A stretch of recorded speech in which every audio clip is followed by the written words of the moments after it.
Hello and welcome to episode 3 of the build-up road to Cheltenham here on Balls.ie. We are here each and every week in association with Ladbrokes as we count down to the Cheltenham Festival, which is now just over a week away.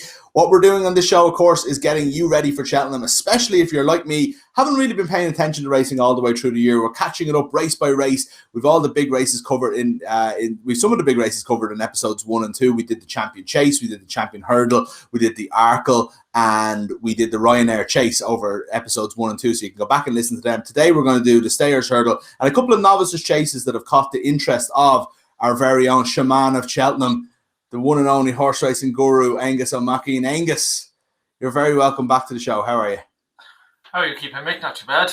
Good stuff. Well, we're only a week away, just over a week. We have one more show to go next week where we'll do the Gold Cup, and I think the Supreme Novices is what we said as well, and any other bits and pieces that we need to cover, make sure that people are well aware for Cheltenham. But I have to say, I certainly feel a lot more ready than I did a couple of weeks ago, and we've still got lots of revision time to go between now and the festival. Yeah, we're just getting through some of the big races. There's a myriad of handicaps as well if you wanted to start going down them rabbit holes, and we're getting closer now, so we've got a better idea of what horses are going where.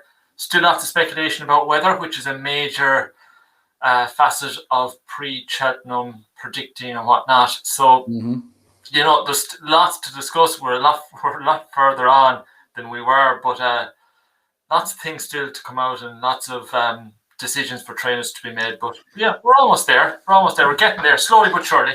We are, yeah. And look, I mean, to be honest, it was a bit of a punch in the face this week when you're kind of building up to Cheltenham. You're really getting into it, and everything that happened in terms of the photo with Gordon Elliott, later with Rob James, which is, you know, as bad, and all the fallout that's come from that. And you know, I think there's been a lot of discussion rightly about it, and it's been discussed really ad nauseum throughout racing circles, sporting circles, and beyond in Ireland and in Britain over the last few days. And I would say rightly so. I think it's a really, really important story. But I suppose Cheltenham still does come around, and when it does, people will be still interested in the racing. And I suppose the point we have is, despite it being a very, very sad day, there is also racing implications. They're a lot less relevant, I suppose, than the overall story. But given our remit here, they are also important to mention, you know. And one of those is that Cleverly Park Stud, one of the biggest providers of horses to Gordon Elliott's yard, have pulled all their horses for the time being. At least they're going to somewhere between Willie Mullins and Henry de Bromhead. The biggest name of them is Envoy Allen, who is favoured for the Marsh Novices, which we're actually going to talk about in a few minutes. But even outside of him, you've got Quilixos, is that what it's called, who's favoured for the juvenile handicap.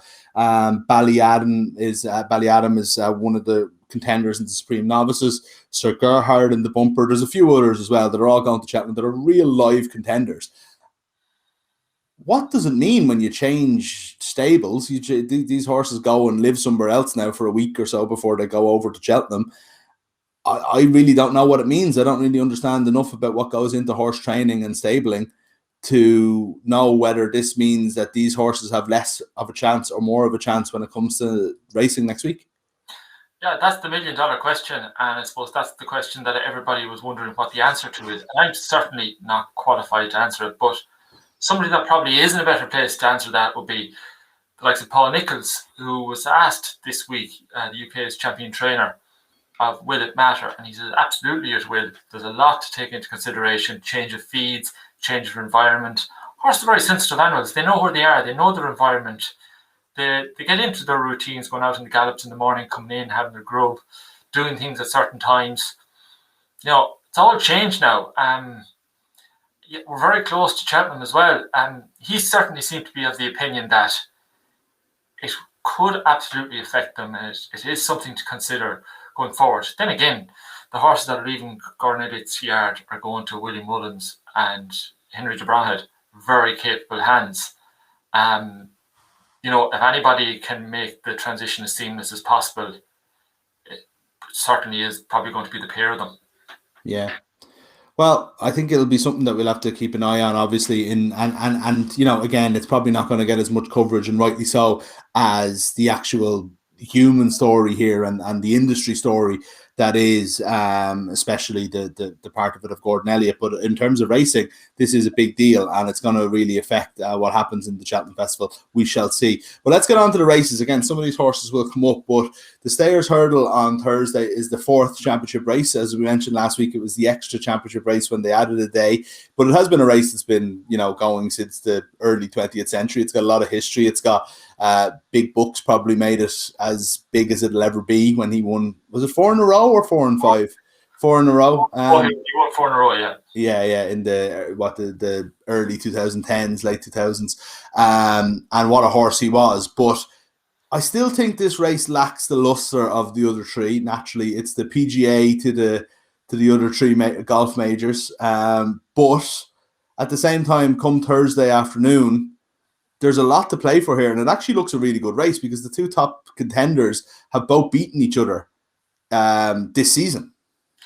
Well, yeah, just on your point about it being the PGA, probably you're right there from a spectator point of view. I'm not sure with trainers and connections necessarily agree. They probably would put a lot of mass on the race.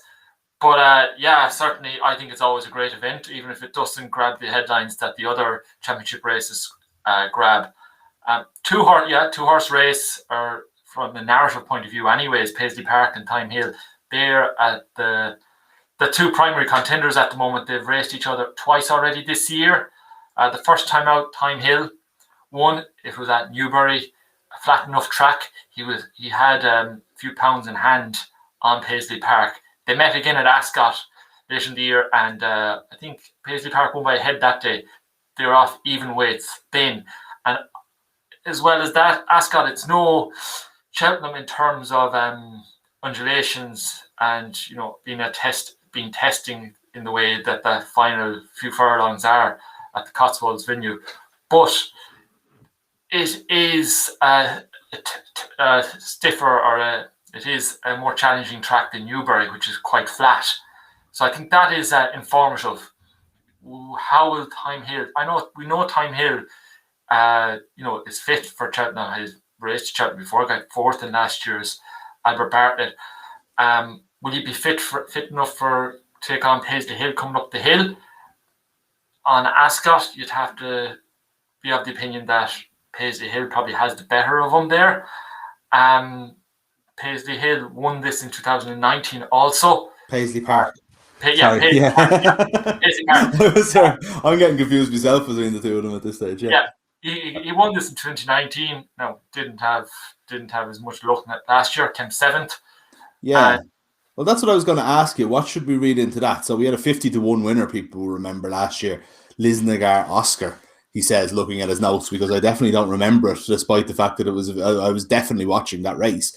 But I do kind of remember Paisley Park the year before. What happened to him this last year, do you think? And should it be something we worry about this year, more importantly?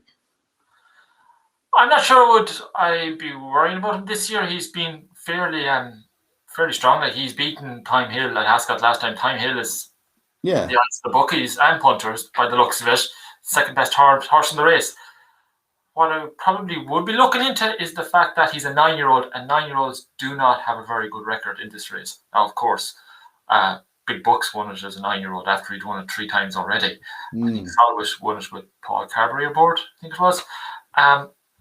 But 9-year-old certainly isn't something that's in his favour. Being a 9-year-old isn't something that's going in his favour. This Nagar Oscar, I certainly remember last year's race, and I think the horse has been overlooked this year. Last year won at 50-1. People will say it's a fluke or whatnot, but racing this year, I think the only races you really need to consider are the races after the new year. I think if you look back on form in previous years, clearly he's not a winter horse, one that likes getting out early. It takes a while to get going. And this year, 3rd at Cheltenham in January, 2nd at Haydock the last day. Really impressive run, was coming good, seemed to have every inch of the journey, and it was coming good. I thought it was a good prep run. If you do look back, as I going back on that previous point, the form, the horse seems to be primed and campaigned to peak at Cheltenham. And last year's campaign is very, very similar to this year's campaign. And last year came in and won at 50-1. I think it's very, very similar. The similarities are actually, very, very clear. So I think it's huge. I forget what Lisnagar Oscar it is, but certainly up. Yeah, he's well out the betting anyway. Like, we've Well down to 9-1 there, and I think I went down as far as 10 or 12, and he's certainly not in that. So he's well down. Like, I mean, in terms of not even just in numbers of what price he is, but in terms of the amount of horses between him and the favourite is what I would kind of would grab my attention. Lisnagar Oscar is the reigning champion. He's come back this year.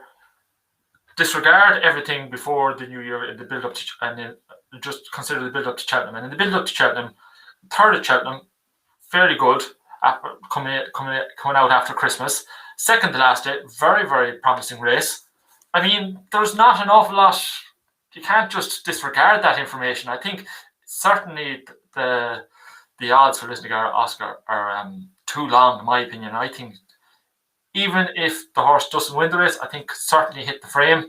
And you look through the rest of the horses, Kimboy is there. You see Kimboy there at 9-1 at the moment. Yeah.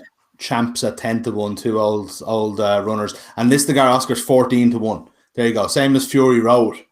Yeah. And look at the others. So Roscana, the likelihood will not be going in the Stayers hurdle, will probably go for the Mayor's hurdle. Kimboy, Gold Cup, ran Gold Cup twice. I think Willie Mullins has decided, we need to do something different. We can't just do the same thing and expect, the old Einstein adage about doing the same thing over and over and expecting the same result. Do something different. Doesn't really have anything for the Stayers hurdle as such, so we may as well throw Kimboy in there, see what he does. He's a very hard horse to kick, or not, I wouldn't say unpredictable, but it has this ability to surprise and shock. But Kimboy hasn't jumped a hurdle since April 2017. Sire de Verley won the Pretemps at top weight in 2020 and was seriously high weight in 2019. That's the handicap at the festival. But outside Cheltenham doesn't blow you away. Obviously, he's so prominent in the betting because of the two previous performers at Cheltenham, and probably rightly so. Again, though, a 9-year-old. 9-year-olds don't have a great record, and the horse, the Sire de Verley, is a Gordon Elliott horse. Very hard to read, I find. So when you consider all that and all the arguments going against all those prominent in the betting, I think Lisnagar Oscar is not just worthy of a look, is worthy of a hard look prior to the race. And each way more than likely just because of the price even. Like that's, you're hedging your bets a little bit there. Absolutely, yeah. But I certainly wouldn't be surprised to see Lisnagar Oscar claim the title again and everybody saying, well, how did we not see this coming? Can I give you my amateur's opinion?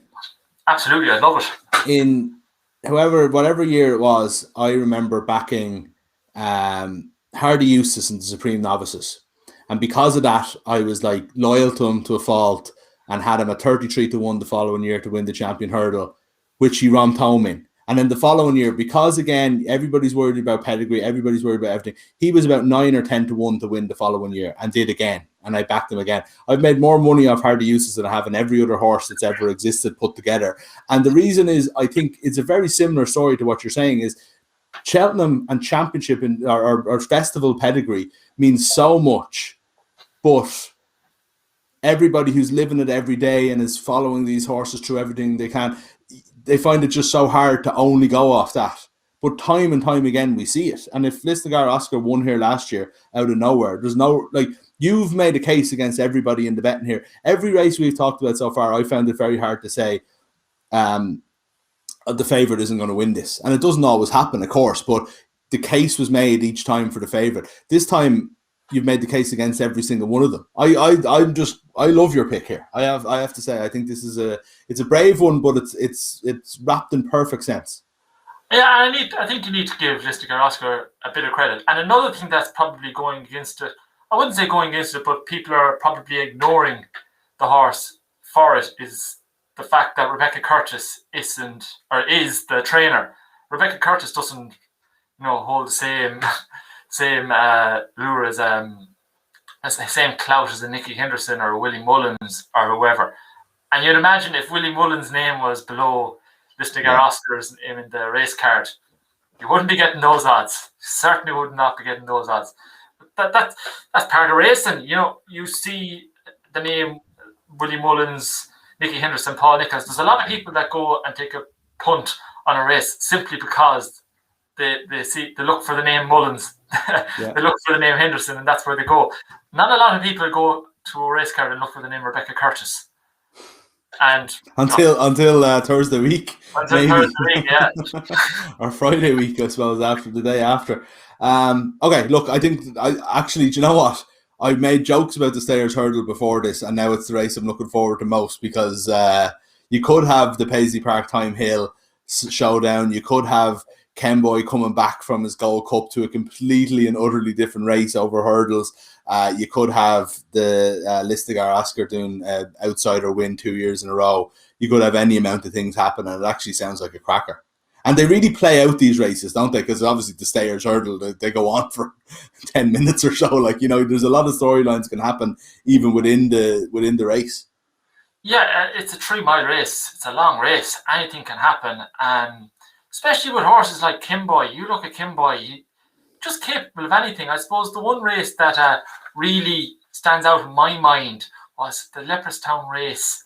It was the Savage Chase. I think it was Christmas 2018. It was the equine equivalent of road rage, where Kimboy wasn't happy with the pace, or David Mullins. The pace wasn't being run at the pace he'd like. So he just decides, you know what? I'm going to set the pace. I'm going to fly off here. And he flies off ahead. A circuit to go. I think Willie Mullins admitted afterwards he was in the stand looking at his nephew taking off around Leopardstown, and he was bulling. He was ready to clip the ear off his nephew when he came back. But nobody caught Kimboy. He went and won it. So he's just, from that point, I backed him from the Gold Cup. That year he fell at the first, I think it was, in the Gold Cup. Really disappointed last year. But after Alboon Photo won his first Gold Cup, kept punch down, Kimboy beat him there. So, like, he's just very, very hard to predict. He's capable of beating any horse over 3 miles. There is equally could disappoint. So it'd be very, very interesting. If there's one horse I'd be keeping an eye on in the race, and keeping an eye on checking where he's located. Is he at the back of the field? Is he up front? It'll be Kimboy. But I certainly wouldn't be putting all my eggs in the Kimboy basket. I'd probably still like the look of the Rebecca Curtis horse. Yeah, Listigar Oscar. Okay, great. That's the Stayers Hurdle on Thursday. It's a championship race on Thursday. We've got one more championship race to cover in the Gold Cup. Obviously, the big race of the festival on the Friday. We'll cover that next week, along with the first race of the festival, the Supreme Novices, which is the one that gets everybody going on the Tuesday, the 16th. But we just have a couple more that we want to look at that you brought to my attention. And there are a couple of Novices chases going on the Wednesday and the Thursday. Very similar races here, but some interesting horses for sure. The Brown Advisory Novices chase on the Wednesday, which is, I think, the old RSA chase. Isn't that right, Angus? Yeah, RSA last year. Now it's become the Brown Advisory, yeah. Yeah, and you've got the Marsh's Novices Chase on Thursday, another Thursday race, which actually is promising to be a great day of racing, actually. Let's start with the Brown Advisory. Monkfish is he won the Albert Bartlett last year, beat one of the horses that we talked about already, Time Hill, actually, in that, and moved up over fences this year. And you were actually singing his praises a couple of weeks ago when we were talking about a different horse. This special looking horse, 8 to 11. There's really two horses, I suppose, you'd have to kind of discuss together as the favourite for the Brown Advisory, Monkfish, and the favourite for the Marsh Novices Chase, Invoy Allen. The last few weeks, I have been mentioning the word superstar, probably a little bit too much. I have been hyping up a lot of horses, I'm happy to admit. But we probably can start talking superstar here. I probably should have held that word in reserve until today. These are two horses here we could quite reasonably be talking about as among the best of all time at the end of their careers. Take Invoy Allen first, and I know you asked me about Monkfish, but we'll move on. So he's one in the Marshes, yeah. So the reason I was going as say Invoy Allen because he was a superstar. He won the bumper. He won the first year at Cheltenham. Then he came back. He won the Ballymore, and now he's coming back for the Marsh. He's raced. He's got about 5 Grade 1s. He's never lost. He was bought after a point-to-point with the aim of going to his Gold Cup. By the time they bought, I think they paid nearly 400 grand from at the time, which is huge in National Hunt. And from the moment they bought him, it was the Gold Cup. Everybody's been following his journey, waiting for just when is he going to slip up. Surely he can't reach his potential with this much hype. He has. He's ticked everything off. And just trainers are terrified of him. Nobody wants to take him on. He's just exceptional. But all of a sudden, for some reason, he's no longer the big name because Monkfish has just burst onto the scene. And Monkfish, after his performance at the Dublin Racing Festival, despite Envoy Allen being bought with the Gold Cup in mind, being aimed for his entire career at the Gold Cup eventually, and doing nothing wrong, Monkfish's performance at the Dublin Racing Festival has installed him as favourite for next year's Gold Cup. And this despite the fact that Album Photo may be going to Cheltenham this year to win his third Gold Cup in a row. It's madness, but that's just how well thought of he is. I think because Willie Mullins the have been trying to be quite reserved, and they don't want to get carried away, but even the lads down there, I think, by all accounts, are bubbling with excitement. And I think I heard one of them, I'm not sure, was it Ruby Walsh, that seemed to be suggesting that they reckon this could be one of the best horses they've ever had through their hands. Wow. So I'm already jumping ahead. I'm looking forward to the 2022 Gold Cup. That's what I'm saying. We have basically the 2022 Cheltenham preview here, the earliest one you have sold it to me. If Album Photo goes and wins Friday week, wins 3 in a row, he's the superstar at Cheltenham. He's the biggest horse since Best Mate. He defends his title against two guys coming in from different directions, who have both beaten all the contenders around them. It's borderline a number one contenders match now, in with the two of them in last eliminators almost in their possibly their last novice chase. I don't know. They'll probably go on entry as well or whatever. But in Cheltenham, go and win the Brown Advisory, go and win the Marshes, and then you could have two unbeaten contenders for Album Photo come next year. Is that what we're looking at? Like, if Album Photo is still around, maybe of course. I know. I'm just saying that it's set up that way. No, he'd have really kind of delivered in spades. Can you really put him through the torture of these two up and coming wonder horses? Well, because you have to. Muhammad Ali needed to beat George Foreman. This is important. This is important for a legacy. You know what I mean? You don't just say I won the Easy Gold Cups and here come the superstars. I can't beat them. I'm going to stud. Or whatever 13-year-old horses do. I don't know if they go to stud, but absolutely could. But let's not get too far ahead of ourselves. There's 3 races here to be run. Envoy Allen has to go and win a race. Monkfish has to go and win a race, which I may not be convinced on. Monkfish and Album Photo has to go and win 3 in a row. Yeah. We'll get back to Album Photo next week, and look, I'm okay with you bringing us back to earth and talking about 2021 before we talk about 2022. But you've just talked about Monkfish there and quoted all the greatest luminaries in racing as if he was the greatest horse that's ever existed. He's Best Mate and Arkle and all these boys into one, and now you're telling me he's not going to win the Brown Advisory. Every Cheltenham, there's a reason bookies come back to every Cheltenham. There's always some bankers that fall. And of all the bankers, Envoy Allen, I can't see him being beat, even if he has moved stable. Monkfish, he's still incredible. I do think he's still incredible a bit. I've been looking for alternatives in the field, and I probably am guilty. Once again, no surprise here. I'm guilty of probably leading with my heart over my head. But let's go through the runners. So you have Roy the Gal, first of all, probably won't go here. He's Rich Richie horse, the same as Monkfish. Rich Richie, the one he really wants is the Gold Cup. He probably may as well throw one of his darts at there to see what happens. So he'll probably keep Monkfish here in the eye, keeping an ite on next year's Gold Cup, and may as well throw the Nisha Williams horse there this year. And you never know, anything can happen there. Next destination, Paul Nicholls' horse, quite prominent in the betting. Former Willie Mullins' horse, probably from what I can hear, will be going to the National Hunt Chase. Latest exhibition, we talked about him in a previous podcast. Paul Nolan's horse, probably a very, very, very, very good horse. just very unfortunate that he's been coming up against an extraordinary animal in Monkfish. And if he decides not to face Monkfish, he has to face Aonghus.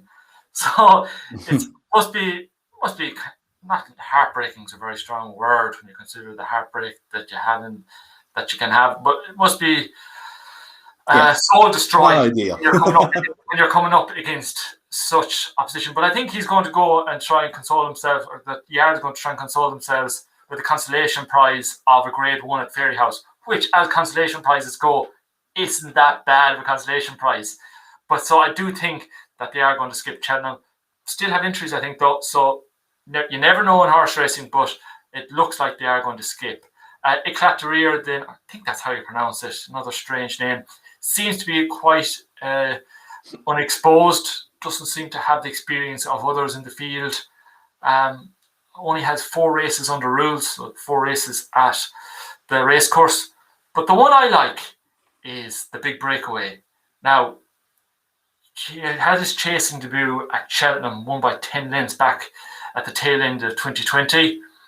I think there were still concerns there at the time. Robbie Power would be riding him. Wasn't 100% happy. Came back. There's been issues with jumping at time.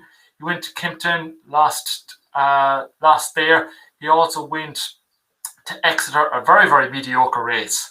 I think there was 4 in the race. It was just to kind of get him out. The race wasn't run the way he'd like it, and pretty much the winner just tailgated him the whole way through, got over the last, and then out ahead, right past him, and won the race. It shouldn't have happened, but he just doesn't seem to be that quite. He doesn't seem to be a versatile horse like some other horses. He needs the race run in a certain way. And I think that he just needs to get his act together. And I think if he does get his act together at Cheltenham, I think it could be run in his favour, and he could just get the conditions that would help him get the big win for the Tizzards. It's a Tizzards now. That is a heartwarming story. They have had quite a poor year, understandably so. Colin Tizzard's daughter died of cancer last May, I think it was, and she was, by all accounts, the heart and soul of the Yard. They haven't managed to get their form up, but if the Big Breakaway can just get his act together, he's got through the mocks. The big exam is waiting. He'll be a late bloomer, I feel, and I think the Tizzards could have a big, big festival. I think they could surprise everybody, and it should be great. They're a typical old-fashioned West Country setup. Colin Tizzards. I'm still convinced. Do you remember the Wurzels? I bought a new combine harvester. I'm still convinced Colin Tizzard is one of the members of that band. So he's pure West Country, but because seems like a great character. He's still farming as well, beef farming as well as running the horse stable, and has won a lot of big races. Won the Gold Cup with Native River. Won the King George. It'd be great to see them bounce back. And racing is nothing if not a breeding ground for redemption stories. So I'd love to see it. I'm all for the Tizzards this year. I think they'll have a big festival. As I said, he's sporting a new beard, maybe not quite Roy Keane beard, but certainly a bit of a Mel Gibson vibe off it. So fear the beard, Mick. Yeah, okay, Colin Tizzard, I like that. And look, I mean, West Country recognise West Country. Here, the Big Breakaway? The Big Breakaway. 12-1 on Ladbrokes for the Brown Advisory Novices Chase, opposing Monkfish. You want to have a look each way. You want to go with Aonghus and chance that he'll beat the 11th on favourite. It's a very interesting pick. Marsh Novices Chase. We don't have long talk about this really. You've already said Envoy Allen is going to win. This is the other big. This is what Thursday's big Novices Chase, again, kind of Gold Cup length. These are horses that will be going up in standard, you would imagine, to the big race next year, those who win it. Envoy Allen, we mentioned him at the start of the show. He has been taken from Gordon Elliott. He's gone to Henry de Bromhead. We don't know how that's going to affect him. We've already talked about that. But you just think this horse is like a class above that. It would want to take a serious unsettling for him not to go out and beat the field here. I do. I do think that. Looking at the field, I just don't see where he's going to be beat, especially since he doesn't see. I haven't seen anything in him in his performances that would suggest that where he'd fall down at Cheltenham. He has course form. He jumps well. He certainly stays. You go through Shamblu. Was raced against Aonghus last year, and last year's Ballymore came 6th. He's been chasing this year. He's got first 3 times, got a second. Just not at the same level as the favourite. Chantry House, same there. It's a Henderson horse. You have to respect Henderson horses. He was 3rd in the Supreme last year. I don't know. Some people might have doubts over whether he'll stay. Henderson seems to be very keen that he will stay. So I would certainly take that on board, but staying isn't enough here. You need to stay. Yeah. You need to beat Aonghus. Sporting John, he's in both, depending on the conditions. If the ground is good, he'll probably go for the Brown Advisory. If it's more testing, he'll go to the Marsh. Hasn't gone 3 miles yet. He's beat Shamblu over 2.5. Again, is it in him to beat Aonghus? I'm not sure. One horse I do like, and this is again, it's similar to the Big Breakaway. It's the storyline. Michael Winters has a horse, Chatham Street Lad. He won at Cheltenham there. In December? Won by 15 lengths in the Casbin Caviar Gold Cup. Really, really impressive performance. But Michael Winters stole the show. He was rolling about in the paddock on the ground. He's a thick Cork accent, so the poor creator is on ITV Racing and the likes. I hadn't a clue what he was saying, but I love it. And they're owned by Mayo Connections. So I think, if I remember correctly, there was something Mayo for Sam, or there was the green and red of Mayo. You could hear it. You could hear it near the paddocks at Cheltenham. So it's just a pity if he ever did win it in shock that there isn't a crowd there to be exposed to this Mayo celebration. It'd be pity to be empty. Sure, look, that's what you said in December, and sure, whether there was a crowd there or not was irrelevant in the end, I suppose. But come here, your old mate, Energamine, the mad joke, is 3-1 for this race. Yeah, we shouldn't look into that, should we? No, absolutely not. They throw them in every race because you may as well have them in. You can take them out at the last minute just in case whatever happens. Who knows? No, he won't be going here. I think we're fairly confident of that. Okay. So what we've learned today again, and this is we're looking at the Stayers Hurdle, Aonghus fancies, and he's explained why this Nagar Oscar 14-1, last year's winner, has a great chance. We're looking at maybe an outsider in the Big Breakaway for the Brown Advisory, and we can't look past Envoy Allen in the Marsh Novices Hurdle. It's all up to you, though. We've gone to go through all the horses. There's all different things, but our aim again is not to have the right bet on these races, but for you to be up to date so you know what's going on come Cheltenham week. And I think we've definitely got there over the last 40 minutes or so. If you are having a bet, of course, on anything, including Cheltenham, please do always gamble responsibly. Visit dunlewy.net for more information.